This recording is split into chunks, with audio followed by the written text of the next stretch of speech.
Chapter 9. The Clay Tablets from Babylon. St. Swithin's College, Nottingham University, Newark-on-Trent, Nottingham. October 21st, 1934. Professor Franklin Caldwell, care of British Scientific Expedition, Hilla, Mesopotamia. My dear Professor, the 5 clay tablets from your recent excavation in the ruins of Babylon arrived on the same boat with your letter.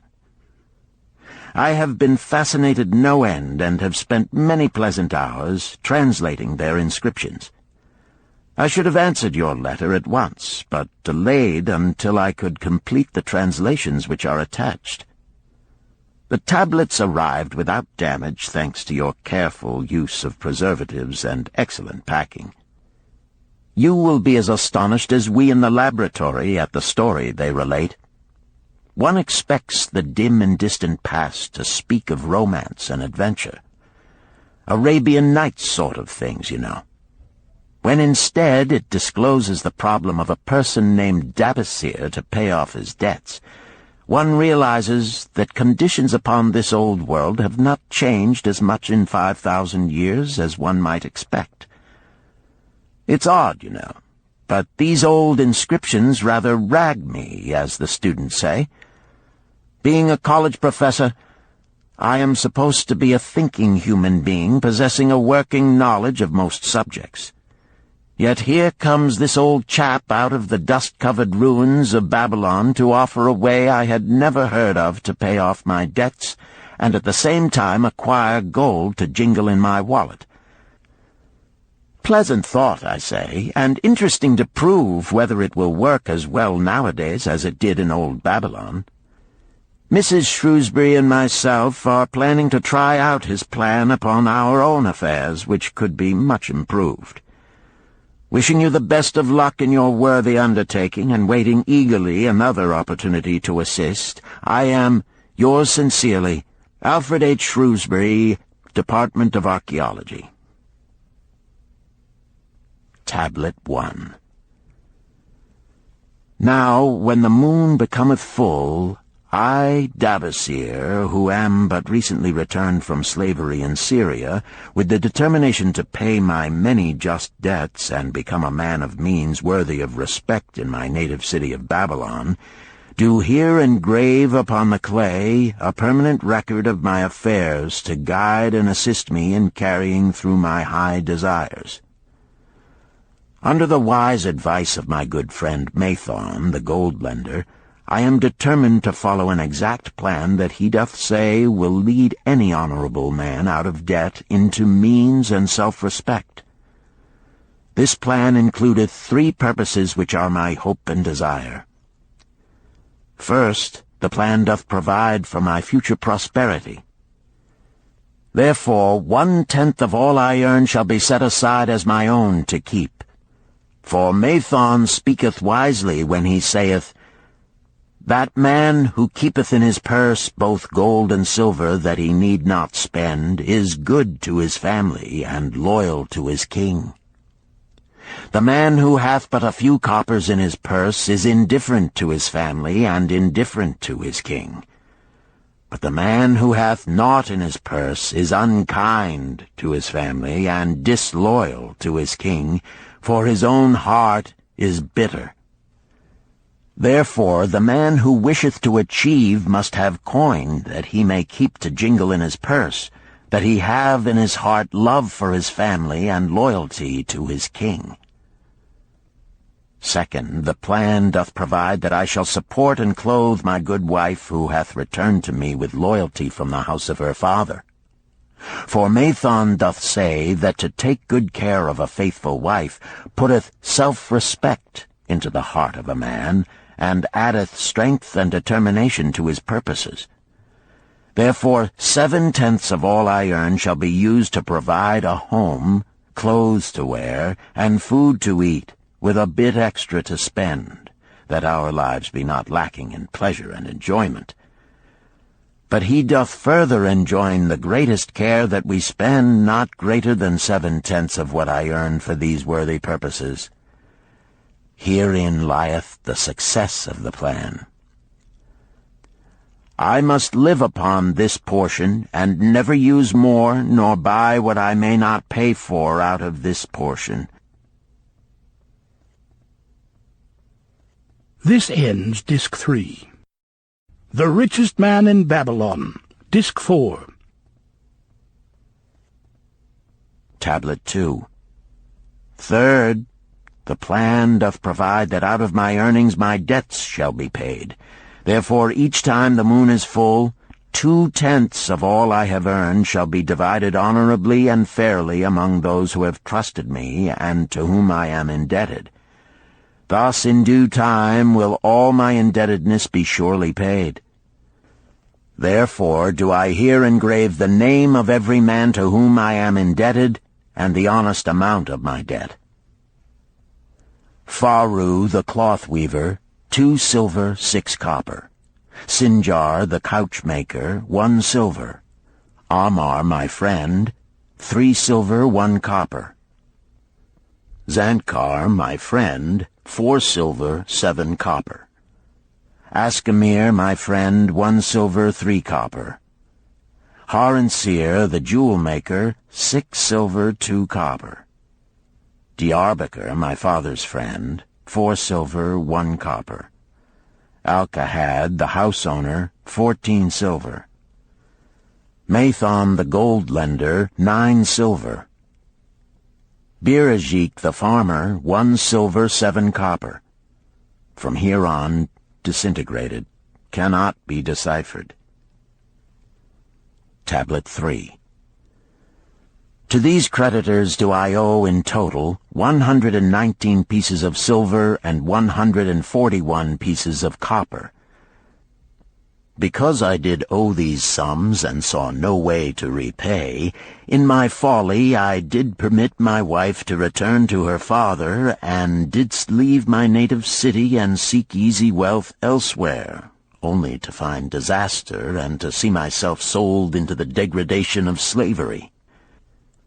Now that Mathon doth show me how I can repay my debts in small sums of my earnings, do I realize the great extent of my folly in running away from the results of my extravagances. Therefore have I visited my creditors and explained to them that I have no resources with which to pay except my ability to earn, and that I intend to apply 2/10 of all I earn upon my indebtedness evenly and honestly. This much can I pay, but no more. Therefore, if they be patient, in time my obligations will be paid in full. Amar, whom I thought my best friend, reviled me bitterly, and I left him in humiliation. Birajik, the farmer, pleaded that I pay him first, as he didst badly need help. Alkahad, the house owner, was indeed disagreeable, and insisted that he would make me trouble unless I did soon settle in full with him. All the rest willingly accepted my proposal. Therefore am I more determined than ever to carry through, being convinced that it is easier to pay one's just debts than to avoid them. Even though I cannot meet the needs and demands of a few of my creditors, I will deal impartially with all. Tablet 4. Again the moon shines full. I have worked hard with a free mind. My good wife hath supported my intentions to pay my creditors. Because of our wise determination, I have earned during the past moon, buying camels of sound wind and good legs for Nebertor, the sum of 19 pieces of silver. This I have divided according to the plan. 1/10 have I set aside to keep as my own, 7/10 have I divided with my good wife to pay for our living, 2/10 have I divided among my creditors as evenly as could be done in coppers. I did not see Amar, but left it with his wife. Birajik was so pleased that he would kiss my hand. Old Alkahad alone was grouchy and said I must pay faster. To which I replied that if I were permitted to be well fed and not worried, that alone would enable me to pay faster. All the others thanked me and spoke well of my efforts. Therefore, at the end of one moon, my indebtedness is reduced by almost 4 pieces of silver, and I possess almost 2 pieces of silver besides, upon which no man hath claim. My heart is lighter than it hath been for a long time. Again the moon shines full. I have worked hard, but with poor success. Few camels have I been able to buy. Only 11 pieces of silver have I earned. Nevertheless, my good wife and I have stood by the plan, even though we have bought no new raiment and eaten little but herbs. Again I paid ourselves 1/10 of the 11 pieces, while we lived upon 7/10. I was surprised when Armar commended my payment, even though small. So did Birajik. Alcahad flew into a rage, but when told to give back his portion if he did not wish it, he became reconciled. The others, as before, were content. Again the moon shines full, and I am greatly rejoiced. I intercepted a fine herd of camels and bought many sound ones, therefore my earnings were 42 pieces of silver. This moon my wife and myself have bought much-needed sandals and raiment. Also we have dined well on meat and fowl. More than 8 pieces of silver we have paid to our creditors. Even Alcahad did not protest. Great is the plan, for it leadeth us out of debt, and giveth us wealth which is ours to keep. 3 times the moon hath been full since I last carved upon this clay. Each time I paid to myself 1/10 of all I earned. Each time my good wife and I have lived upon 7/10, even though at times it was difficult. Each time have I paid to my creditors 2/10. In my purse I now have 21 pieces of silver that are mine. It maketh my head to stand straight upon my shoulders, and maketh me proud to walk among my friends. My wife keepeth well our home, and is becomingly gowned. We are happy to live together. The plan is of untold value. Hath it not made an honorable man of an ex-slave? Tablet 5. Again the moon shines full, and I remember that it is long since I carved upon the clay. 12 moons in truth have come and gone. But this day I will not neglect my record, because upon this day I have paid the last of my debts. This is the day upon which my good wife and my thankful self celebrate with great feasting that our determination hath been achieved. Many things occurred upon my final visit to my creditors that I shall long remember. Armar begged my forgiveness for his unkind words, and said that I was one of all others he most desired for a friend. Old Alcahad is not so bad after all, for he said, "Thou wert once a piece of soft clay to be pressed and molded by any hand that touched thee. But now thou art a piece of bronze, capable of holding an edge. If thou needst silver or gold at any time, come to me." Nor is he the only one who holdeth me in high regard. Many others speak deferentially to me.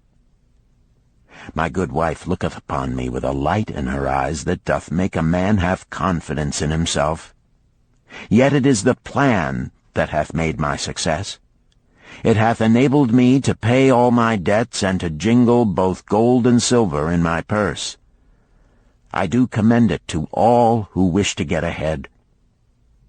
For truly, if it will enable an ex-slave to pay his debts and have gold in his purse, will it not aid any man to find independence? Nor am I, myself, finished with it, for I am convinced that if I follow it further, it will make me rich among men. St. Swithin's College, Nottingham University, Newark-on-Trent, Nottingham, November 7th, 1936. Professor Franklin Caldwell, care of British Scientific Expedition, Hilla, Mesopotamia. My dear Professor, If in your further digging into those ruins of Babylon you encounter the ghost of a former resident, an old camel trader named Dabasir, do me a favor. Tell him that his scribbling upon those clay tablets so long ago has earned for him the lifelong gratitude of a couple of college folks back here in England. You will possibly remember my writing a year ago that Mrs. Shrewsbury and myself intended to try his plan for getting out of debt and at the same time having gold to jingle. You may have guessed, even though we tried to keep it from our friends, our desperate straits. We were frightfully humiliated for years by a lot of old debts, and worried sick for fear some of the tradespeople might start a scandal that would force me out of the college. We paid and paid, every shilling we could squeeze out of income, but it was hardly enough to hold things even. Besides, we were forced to do all our buying where we could get further credit regardless of higher costs. It developed into one of those vicious circles that grow worse instead of better. Our struggles were getting hopeless. We could not move to less costly rooms because we owed the landlord. There did not appear to be anything we could do to improve our situation. Then here comes your acquaintance, the old camel trader from Babylon, with a plan to do just what we wished to accomplish. He jolly well stirred us up to follow his system. We made a list of all our debts, and I took it around and showed it to every one we owed. I explained how it was simply impossible for me to ever repay them the way things were going along. They could readily see this themselves from the figures. Then I explained that the only way I saw to pay in full was to set aside 20% of my income each month to be divided pro rata, which would pay them in full in a little over 2 years. That in the meantime we would go on a cash basis and give them the further benefit of our cash purchases. They were really quite decent. Our greengrocer, a wise old chap, put it in a way that helped to bring around the rest. If you pay for all you buy, and then pay some on what you owe, that is better than you have done, for you ain't paid down the account none in 3 years. Finally I secured all their names to an agreement binding them not to molest us as long as the 20% of income was paid regularly. Then we began scheming on how to live upon 70%. We were determined to keep that extra 10% to jingle. The thought of silver and possibly gold was most alluring. It was like having an adventure to make the change. We enjoyed figuring this way and that to live comfortably upon that remaining 70%. We started with rent and managed to secure a fair reduction. Next, we put our favorite brands of tea and such under suspicion, and were agreeably surprised how often we could purchase superior qualities at less cost. It is too long a story for a letter, but anyhow it did not prove difficult. We managed, and right cheerfully at that. What a relief it proved to have our affairs in such a shape we were no longer persecuted by past due accounts. I must not neglect, however, to tell you about that extra 10% we were supposed to jingle. Well, we did jingle it for some time. Now, don't laugh too soon. You see, that is the sporty part. It is the real fun to start accumulating money that you do not want to spend. There is more pleasure in running up such a surplus than there could be in spending it. After we had jingled to our heart's content, we found a more profitable use for it. We took up an investment upon which we could pay that 10% each month. This is proving to be the most satisfying part of our regeneration. It is the first thing we pay out of my check. There is a most gratifying sense of security to know our investment is growing steadily. By the time my teaching days are over, it should be a snug sum, large enough so the income will take care of us from then on. All this out of my same old check. Difficult to believe, yet absolutely true. all our debts being gradually paid and at the same time our investment increasing. Besides, we get along financially even better than before. Who would believe there could be such a difference in results between following a financial plan and just drifting along? At the end of the next year, when all our old bills shall have been paid, we will have more to pay upon our investment besides some extra for travel. We are determined never again to permit our living expenses to exceed 70% of our income. Now you can understand why we would like to extend our personal thanks to that old chap whose plan saved us from our hell on earth. He knew. He had been through it all. He wanted others to benefit from his own bitter experiences. That is why he spent tedious hours carving his message upon the clay. He had a real message for fellow sufferers, a message so important that after 5,000 years it has risen out of the ruins of Babylon just as true and just as vital as the day it was buried. Yours sincerely, Alfred H. Shrewsbury, Department of Archaeology.